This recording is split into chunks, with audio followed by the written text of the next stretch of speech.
Volunteer women who call themselves angry Tias and Abuelas are helping migrants left stranded and even confused at the border. Our border reporter Oscar Margain takes us inside their fight for those waiting on America's doorstep.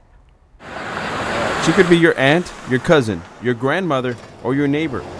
Her name is Elisa Filipone, and she's often seen walking the streets of downtown Brownsville carrying a backpack. We're going to cross here and then keep walking to the B&M.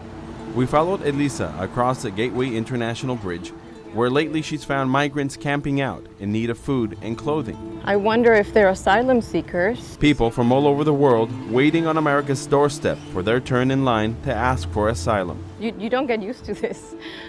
Things are different every day.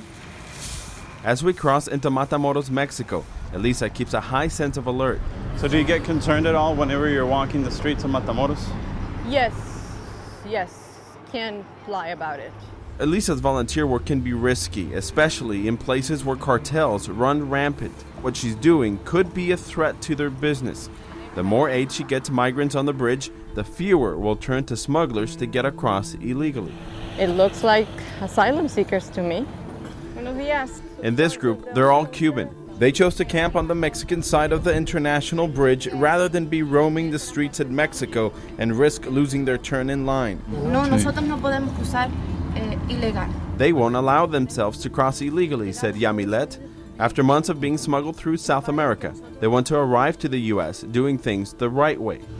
However, doing things the right way means migrants are having to wait days or even weeks in Mexico before a U.S. customs official hears their claim. That is, if Mexican authorities don't decide to kick them off the bridge, which they've done before.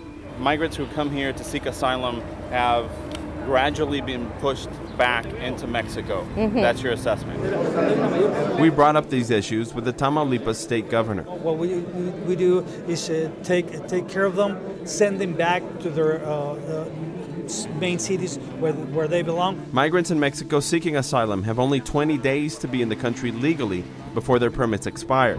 The more migrants swarm the ports of entry, the longer the wait and the smaller the window gets for their shot of asylum in the U.S.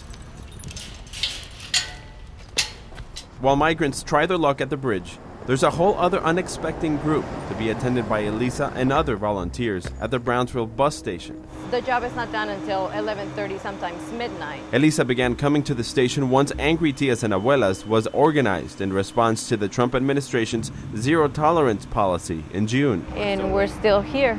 I believe the United States of America should be able to do this better.